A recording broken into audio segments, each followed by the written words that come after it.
दोस्तों, Iran Israel के ऊपर कोई एक्शन क्यों नहीं ले रहा है, इसकी एक बहुत बड़ी वजह अब सामने आ चुकी है। क्या है वजह वो आपको आगे बताऊंगा, लेकिन इस वक्त की सबसे दर्दनाक खबर पहले आपको बताना चाहता हूं। जरूर। इजराइल ने गाजा में एक और खतरनाक हमला किया है और उस हमले में 100 लोगों की मौत हो गई है, सैकड़ों लोग बुरी तरह से घायल हो गए। ये जो 100 लोग मारे गए हैं, इसमें महिलाएं, बुजुर्ग और बच्चे सभी शामिल हैं। ये हमला फजर की नमाज पढ़ते वक्त इजराइल ने किया। दर्दनाक हमला गाजा के शहर अल दराज इलाके में अल तबईन स्कूल पर इजराइल डिफेंस फोर्सेस ने 2 मिसाइलें गिराई। जिस वक्त गाजा के लोग फजर की नमाज पढ़ रहे थे, उसी वक्त 2 मिसाइलें ऊपर से इजराइल डिफेंस फोर्सेस ने गिराई। उस हमले में 100 लोग मारे गए। ये एक स्कूल था। इस स्कूल में गाजा के बहुत सारे ऐसे लोग भी थे जिनके घरों को इजराइल ने तबाह कर दिया है। यहां पर शरण लिए हुए थे। इजराइल डिफेंस फोर्सेस ने हमला करके महिलाओं, बच्चों और बुजुर्गों समेत 100 से ज्यादा लोगों को मार दिया। लाशें बिखरी पड़ी हैं, छोटे छोटे बच्चे, महिलाएं जलकर राख हो गए हैं। एक दर्दनाक हमला इजराइल ने गाजा के ऊपर किया है। इस हमले के बाद अभी तक इजराइल की तरफ से किसी तरह की कोई सफाई नहीं दी गई है। लेकिन सफाई जब भी आएगी इजराइल की, इजराइल यही कहेगा इस हमले को जस्टिफाई करने के लिए कि यहां पर हमास का कोई ठिकाना था, हमास के लोग मौजूद थे, इसलिए हमने यहां पर हमला कर दिया। दोस्तों, आतंकवादियों के नाम पर इजराइल इस तरह से गाजा के लोगों को मार रहा है।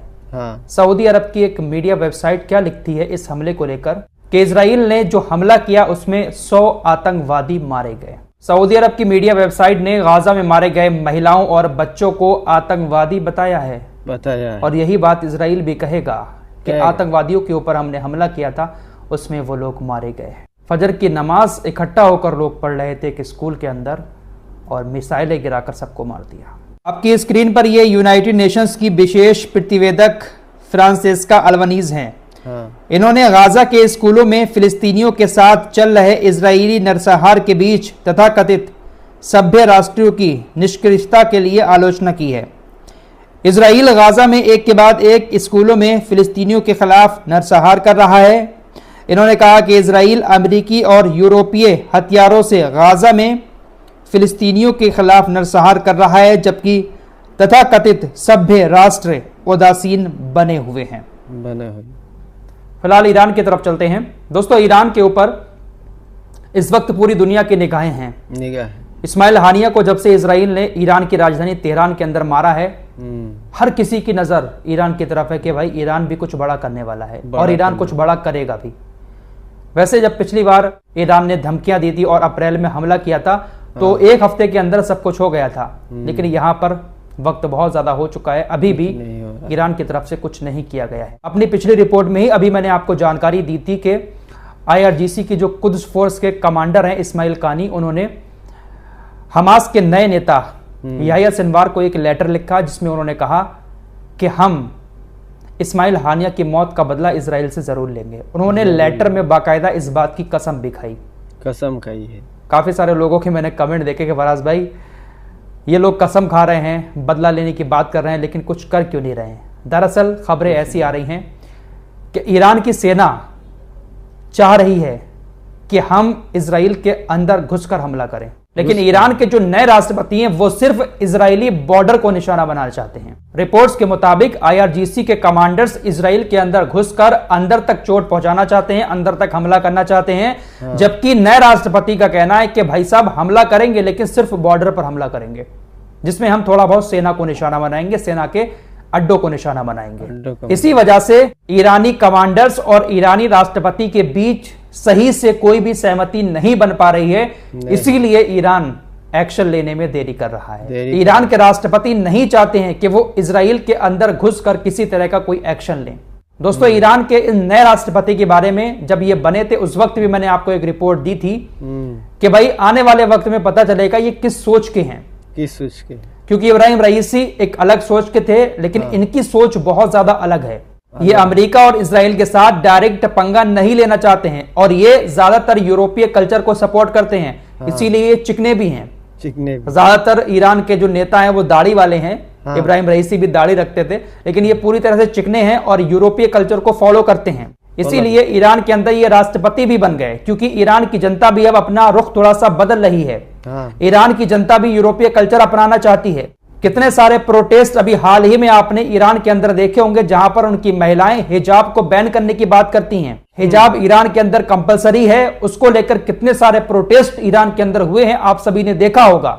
हाँ। इसीलिए वहां की जनता ने इनको जिता दिया।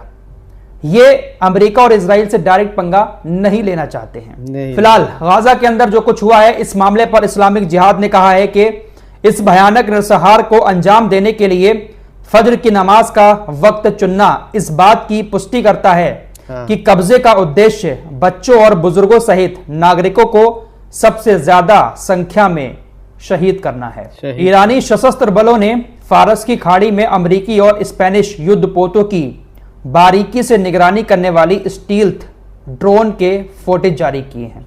तो ये गाजा और ईरान को लेकर कुछ बड़ी खबरें थी जो आपके सामने रखी। आइए कुछ और इंटरनेशनल खबरें आपको बता देता हूं। हाँ। कल ब्राजील के अंदर एक प्लेन क्रैश हुआ जिसमें 4 क्रू मेंबर्स समेत 62 लोगों की मौत हो गई। आजकल विमान भी बहुत ज्यादा क्रैश हो रहे हैं, ट्रेनें भी बहुत ज्यादा टकरा रही हैं, समझ नहीं आ रहा है कि क्या चल रहा है दुनिया के अंदर। चल रहा है दोस्तों, यूक्रेन और रशिया के बीच भी जंग अभी चल ही रही है, खत्म होने का नाम ही नहीं ले रही है, क्योंकि अमेरिका भी यूक्रेन के साथ पूरा लगा हुआ है।